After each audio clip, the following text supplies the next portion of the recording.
มันจุดโป่งทุกคนเอ้ยมันซุ่มเดดินมันซุ่มเนาะเพราะว่าส่วน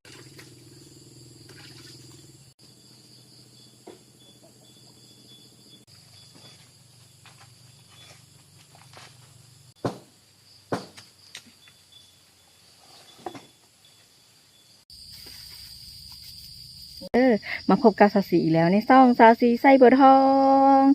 สบายดีตอนสาวๆนะทุกคนตอนนี้แม่เป็นเวลาอยู่6:04หากะมาแต่ตลาดทุกคนพอดีว่ามาแล้วก็สีคิดนะทุกคนเนาะคิดอยากปลูกผักหอมบัวทุกคน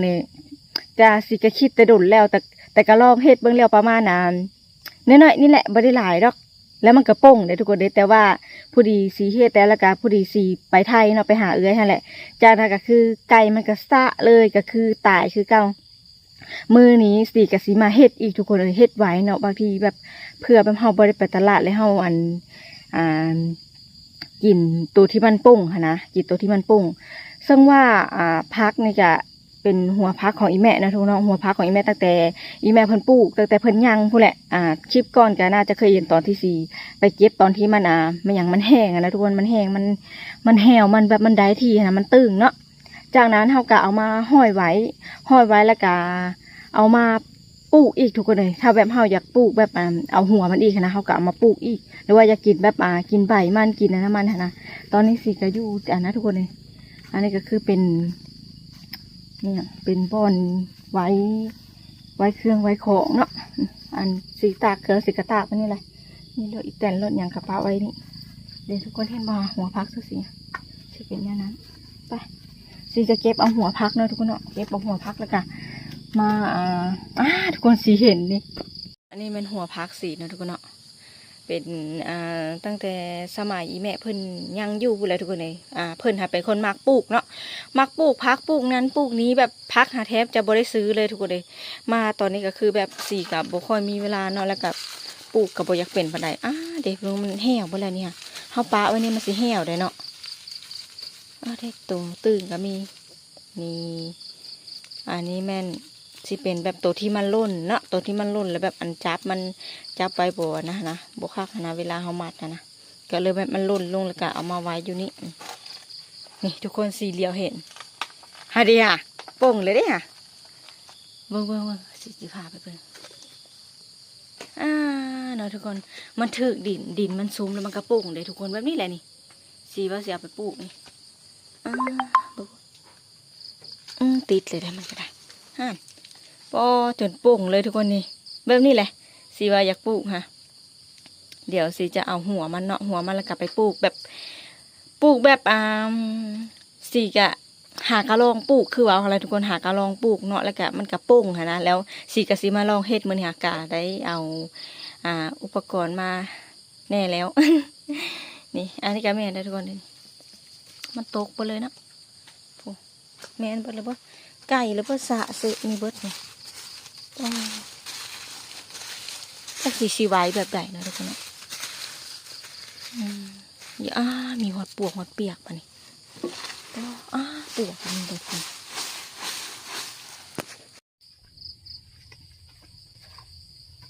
สีก็บ่ได้ค่อยมาเบิ่งมันเลยทุกคน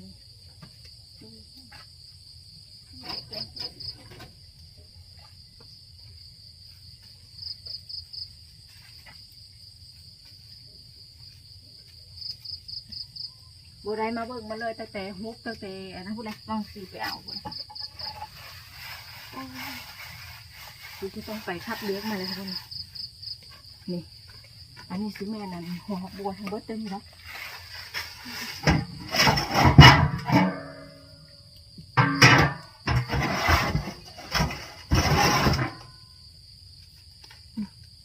ตะกี้ไล่มาทุกคนเลยเดี๋ยวจะมันไปใส่เบิดตัวแค่หน่อยตัว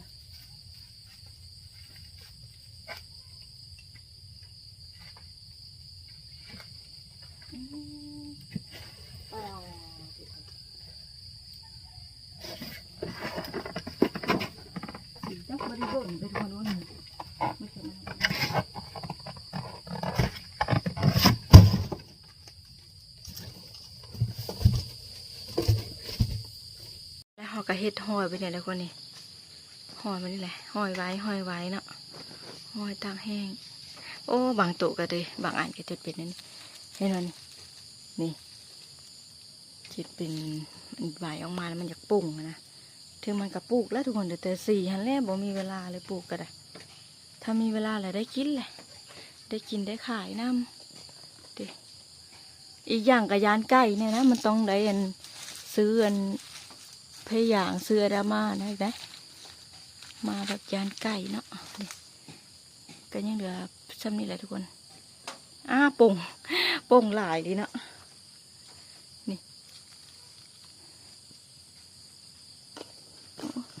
ป่งทุกคนในสีกระหากระเห็นนี่แหละค่ะบริเบิ่งมันเลยสีกระดาเบิ่งเนี่ยอย่าคือแบบมีปวกบอกกินมีแบบมอดบอกเนาะมอดแล้วเนาะดิบางหัวก็ยังดีอยู่เดี๋ยวสิจะเลือกเอาเนาะทุกคนเนาะเพราะว่าโตห้อยทางเทิงเลยให้มันนะซะไว้งานตึงมันนะดิบางหัวกะ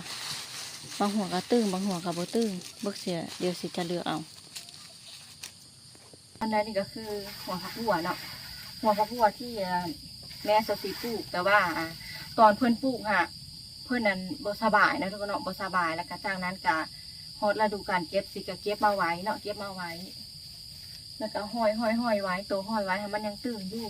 ตัวนี้มันจะตึงคือกันทุกคนมีตัวตึงตัวบ่ตึงอันแบบเวลาแบบเฮาห้อยนะแบบเฮามัดห้อยค่ะมันมัดบ่ได้เพราะว่าอันนี้มันแบบมันแห้งแล้วแล้วเฮามัดบ่ได้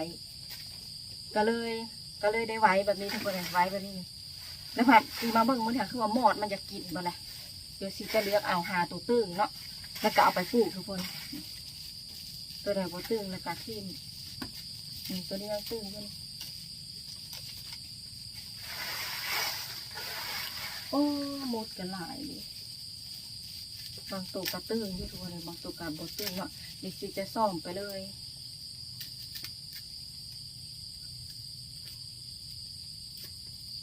อันนี้ก็เห็นนี่แม่ได้ทุกคนเลยเห็นนี่แม่ได้คนเห็นอันนี้พาเห็ดกันที่ทอดเพลินนะทุกคน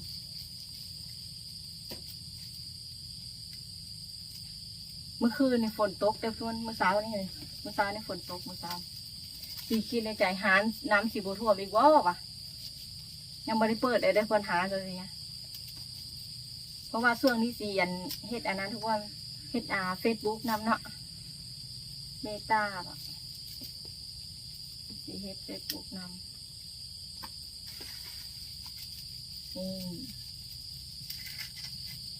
ถ้าใครที่ว่าอยากติดตามสีแม่นติดตามทางช่องเฟซบุ๊กได้ด้วยทุกคนเด้อ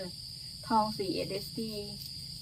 ช่องทางการติดต่อกับยูเทิงหน้าช่องสีนั่นแหละยูเทิงหน้าปกสีละหน้าปกหลังอยู่ในเฟซบุ๊กกับสีบางที่กับสีเน้นขายสินค้าแล้วทุกคนเน้นขายสินค้าแต่แบบส่วนหลังสิเป็นคลิปตลกแต่ถ้าบ่ตลกจ้ะเบิ่งน้ำกันได้ทุกคน บางทีก็ตลกแน่บางทีก็บ่ตลกแน่เข้าไปติดตามสีได้เลย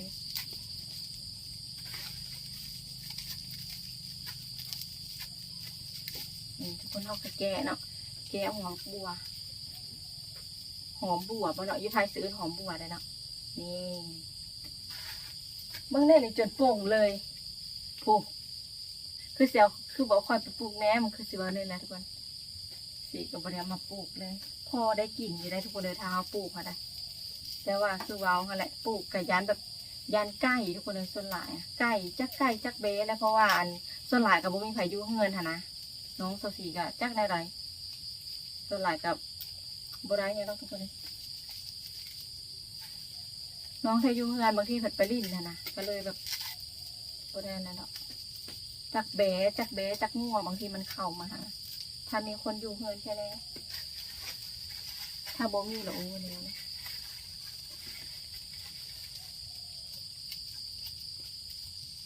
เมื่อไหร่จุดเป็นปุ่งล่อเองมันจะเปื่อย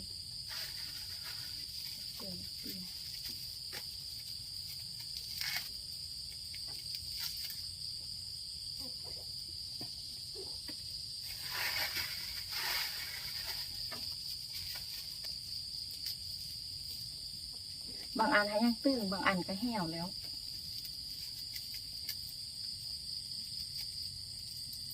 เราก็ตัดเลย ตัดหัวมันก็จังบ่ได้ปลูกแล้วทุกคนเลยเพราะว่าสีบ่ได้สู้อยู่เฮือนคือว่าแหละถ้าอยู่เฮือนแหละสีหาปลูกนั้นนี้เลยอยู่กับบ่ได้บัดนี้บางทีต้องได้ไปเปิดหานะถ้าบอกไปเปิดก็จะเสียเอาอันใดกินจะเสียหาใดกินอุกแต่น้ำท่วมมันกับบ่มีต้นหาบ่มีทางไปจริงๆ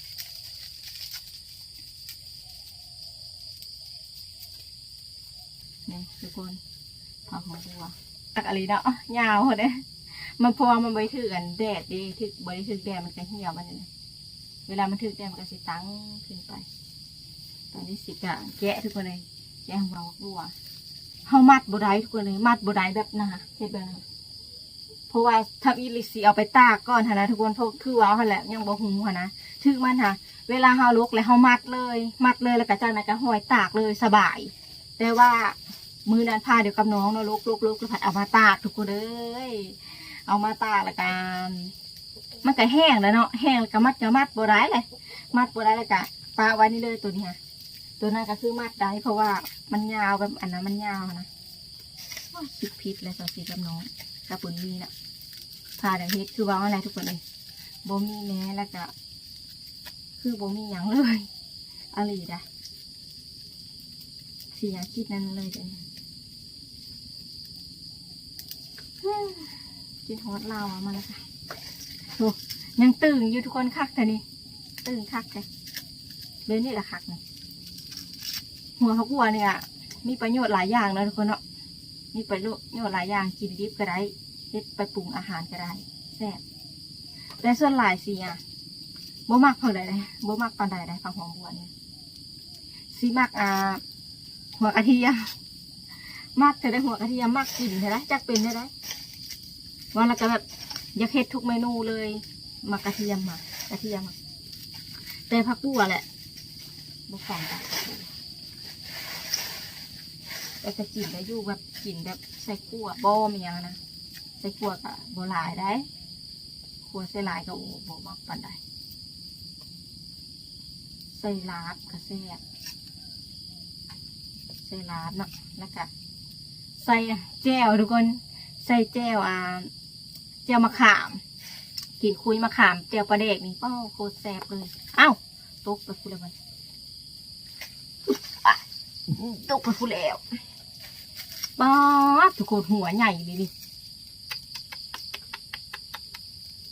หัวใหญ่คักอะไรปลูกมันคักขนาดเลย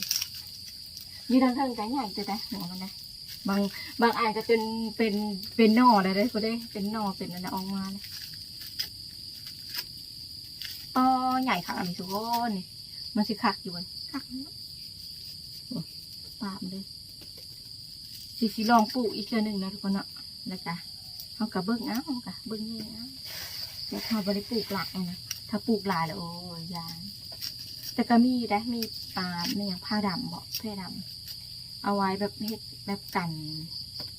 เนี่ยกันไก่กันแบ้เป็นอย่างนะทำมาห่อจะเฮ็ดนะแต่ว่ามันบริเฮ็ดเนี่ยทุกคนยันเขาดูแลมันบ่เต็มที่นะยันแบบก็เลยเฮ็ดลำเล็กลำน้อยนี่เฮ็ดพอได้กินลำเล็กลำน้อยตัดก็สิบริเฮ็ดหลายทุกคนเลยเฮ็ดมือละน้อยนะเพราะว่าสิบอกค่อยมาไปหน่อยเจ๊ไปดูหาตัวมันคือว่ามันตื่นปะไว้มันจะเหี่ยวทุกคนเลยเพราะว่าหมดกินมีแนวมากินมัน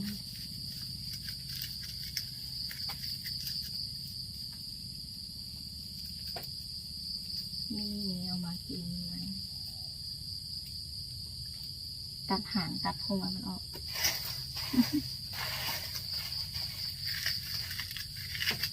หมดกินไปเลยแบบนี้ค่ะตายตัวกินตัวไหนมันยังอยู่เก้าเด็ดเอาเป็นยังตัวไหนมันยังมันกินหมดค่ะไม่มีอย่างเลยเลยคนแหวตะเลวเอ้า ซีไปตัดอันนั้นมันออกซีไปตัดหางมันออกตลกเลยเอาไว้กินกันได้ตอนมือนี่ก็คึ้มทุกคนเลยคือฝนสิตกแล้วบนนี้มันก็แดดตอนกลางวันถ้าแดดร้อนจะมันไงเมื่อวานเมื่อซื่นนี่ฝนตกเมื่อวานนี่ฝนมันตกแบบสอบแรงๆแล้วมันตกมันมากตกตอนแรกๆตอน3-4 โมง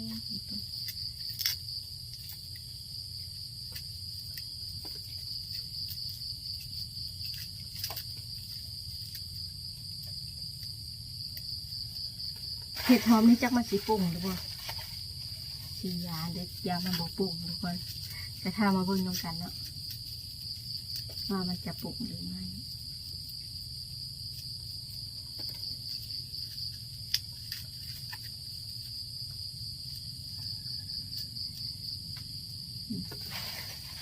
แต่หัวมันก็ยังตื้ออยู่นะคือบางอัน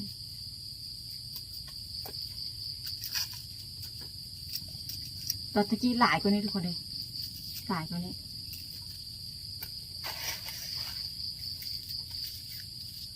จะนะกับป้ามันเด้อไปดูแลมันเด้อหากก็มาเบิ่งนี่แหละเบิ่ง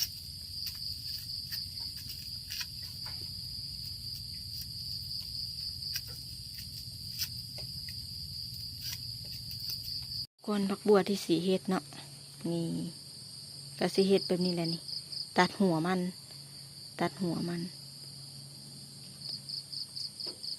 แม่บ่ตัดหัวมันแต่ตัดตันจอบมันอันนั้นดิแต่ก็สิปงหากไว้เอาไว้ปลูกตลาดก็เห็นไปเนี่ยทุกคนเดี๋ยวทุกคนเห็นบ่ใจมันนะใจมันสีเหลืองๆเนาะแล้วก็จงหากมันไว้เอาไว้ปักใส่กับดินนี่ก็ประมาณนี้ทุกคน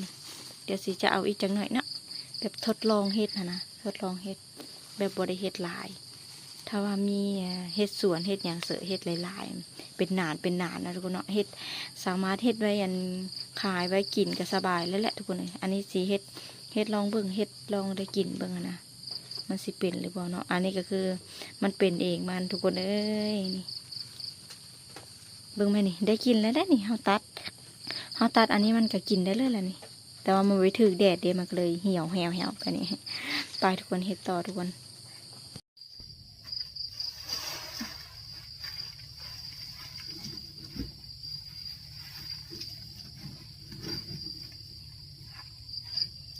ไปทุกคนตอนนี้สีจะ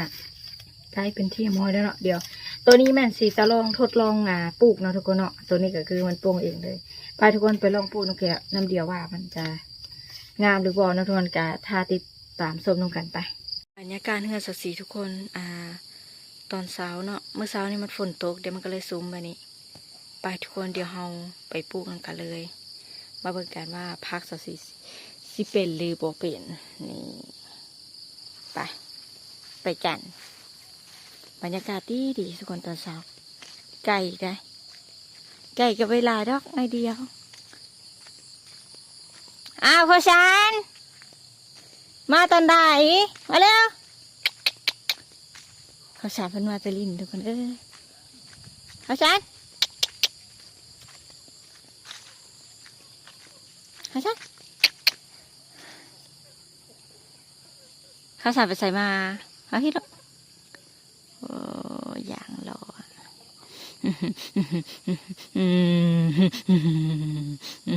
เขาจะแน่เขาชาไปใส่มาลูกปอโหเอามาใส่โหบรรยากาศตอนเช้าเฮือนสีทุกคนตอนนี้แดดกำลังสิซอกมาน่ะไปเดี๋ยวสิจะไปปลูกผักกันเลยผักหอมบัวปลูกเอาไว้กินทุกคนอุ้ยเก็บขี้ตุ่มไปเดี๋ยวสิจะปลูกให้เบิ่ง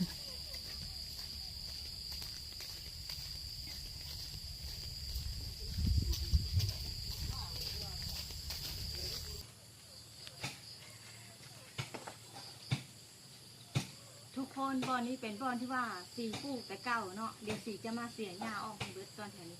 แล้วสีกับสีใส่นี่ทุกคน นี่ทุกคนอาจจะเคยเห็นเนาะแบบเขาปลูกสกัดแปรไข่เป็นไงนะเดี๋ยวสิจะมาลองปลูกเพราะสีลองปลูกแล้วเท่านึงมันก็เป็นได้เป็นแบบเราไม่ต้องใส่ดินหลาย แต่อันนี้ก็พักทุกคนเลยเดี๋ยวสิจะเสียหน้าออกก่อนเสียออกให้มันเป็นเนาะ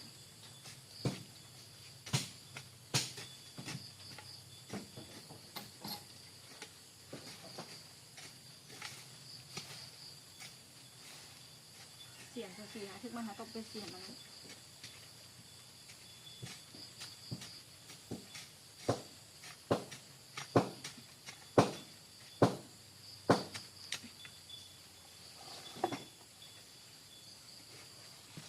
เศร้าตัวเสียง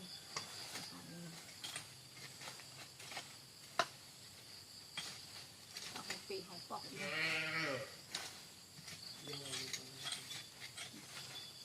มันเลี้ยวบ้างไหมฮะ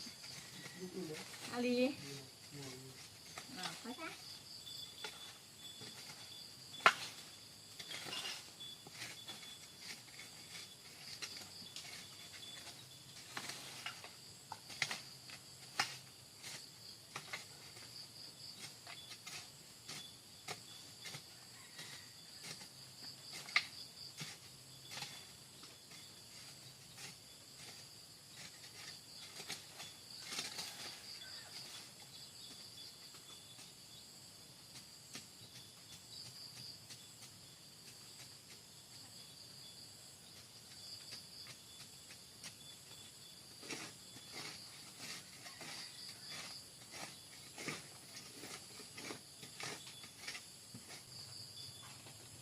ทุกคนหลังจากนั้นเราก็เอาขี้ดินใส่แต่ข่ายเลยเนาะซีจะเอาดินอยู่ในนี้เลยทุกคนบ่ได้ใส่แบบปุ๋ยบ่หรือว่าฝุ่นไม่อย่างสิบ่ได้ใส่เลยเอาแบบดินธรรมชาติเลย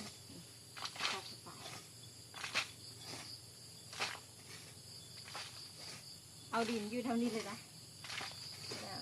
เอาดินมาเลย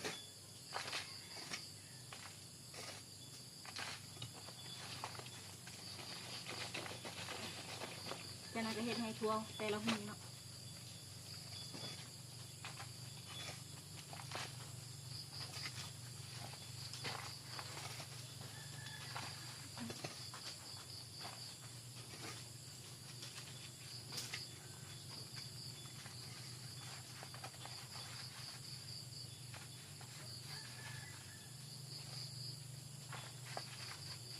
โอเคตัวนี้ทั่วแล้วแต่ว่ามันจะมีปวกมันเปียกมีปวกเอาไว้ก่อนเปิดใส่ทุกอย่าง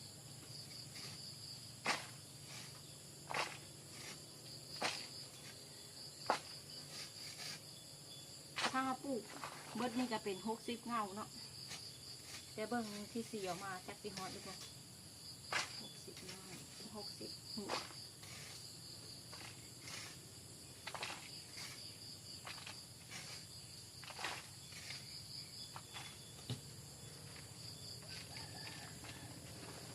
มาเบิ่งน้ำกันว่ามันจะเป็นหรือเปล่านี่ก็จะสิบด้วย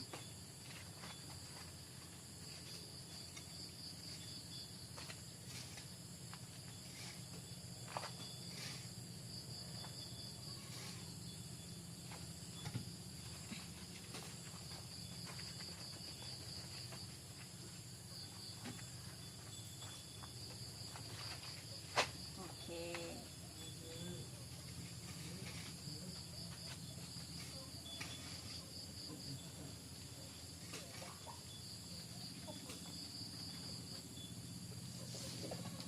โอเคทุกคนจะได้ทำมาปลูกกันเลยหัวมันเนี่ยจำลงไปเลยจำลงไปแต่ละหูทุกคนจำลงไปนี่จำไปด้วยจำลงไปแล้วไม่ต้องนะไม่ต้องย้ำว่ามันบ่ปุ่งแต่มันปุ่ง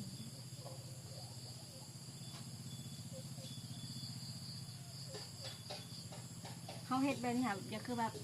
พักแบบอยู่ในช่วงอนุบาลก็เขานะแม่บอกว่าแบบให้มันติดดินก่อนติดดินแล้วจากมันปุ่งแล้วเขาเอาไปปลูกอีกก็ได้ปลูกอยู่ในดิน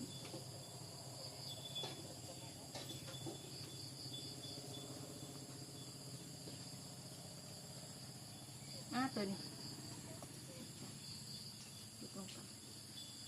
ฮอตขี้กระเดื่อง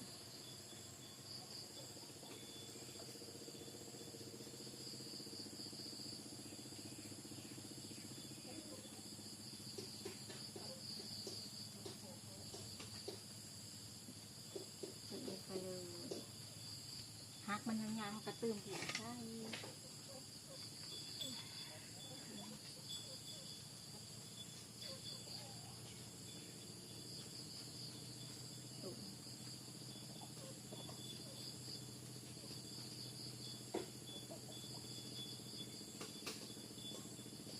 เด็กคนแตะหนึ่งกันแล้วไปเทียมน้อยเขาก็มาไว้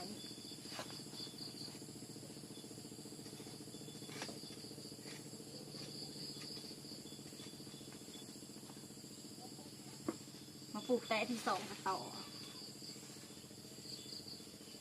คือว่าหลายเนี่ยสักสีนะคะยิกลงไปเลยแตะตัวแบบเนียนมีพวกหนอนจะเป็น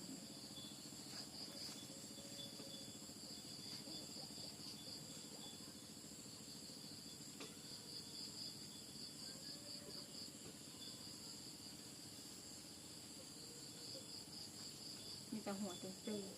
ๆเวลาเขาเลือกผ้าแหละเขาจะต้องเลือกหัวมันตื้นๆเลยทุกคนมันจะเป็น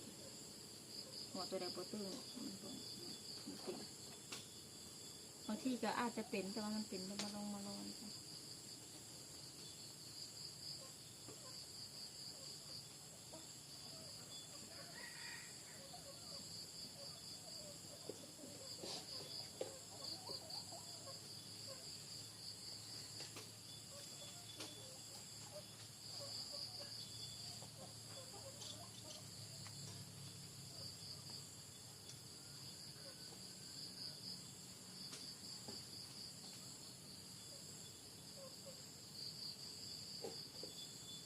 โอเคทุกคนแล้วไปเที่ยงหอนปากสุดนี่ปากนี่เลย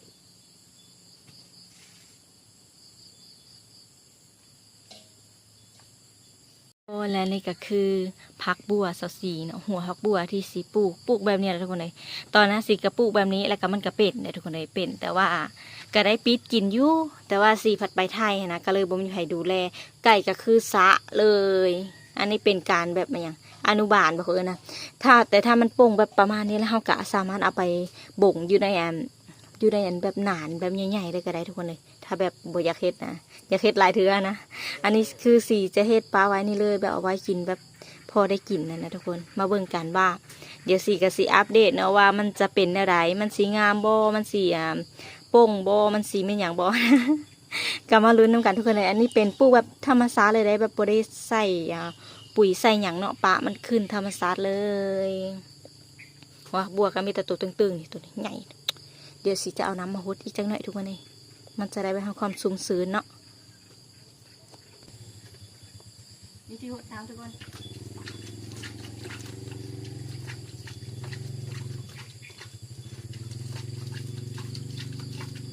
ถ้าหดลายปัจจัยนี้เปื่อยไม่ต้องหดมันลายมันสุกจะในกับฝนตกแล้วก็จะชุ่มตลอด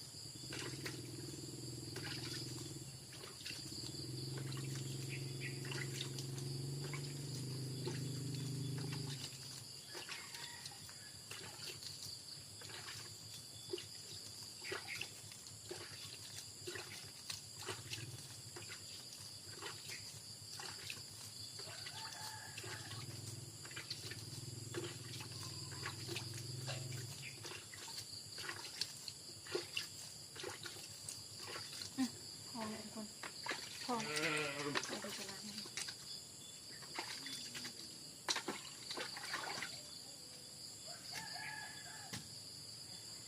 เดี๋ยวพักที่เหลือสิก็สิเอาไปกินทุกคนเลยเอาไปเฮ็ดเจียวไปทุกคนเดี๋ยวคลิปนี้สิก็สิได้ขอโตจบคลิปเพียงเท่านี้ละเด้อมาลุ้นน้ำกันว่าพักเซาสีสิเป็นอะไรเนาะดีละอัปเดตแต่ละระยะเนาะว่ามันจะปุ่งบ่มันจะงามบ่แล้วก็พอได้กินอยู่บ่นะทุกคนถ้าเฮ็ดแบบนี้เนาะปลาไว้ยุ่งเลยนะไปทุกคนบ๊ายบายอย่าลืมกดไลค์กดแชร์กดติดตามเป็นกำลังใจให้เซาสีในเด้อบ๊ายบาย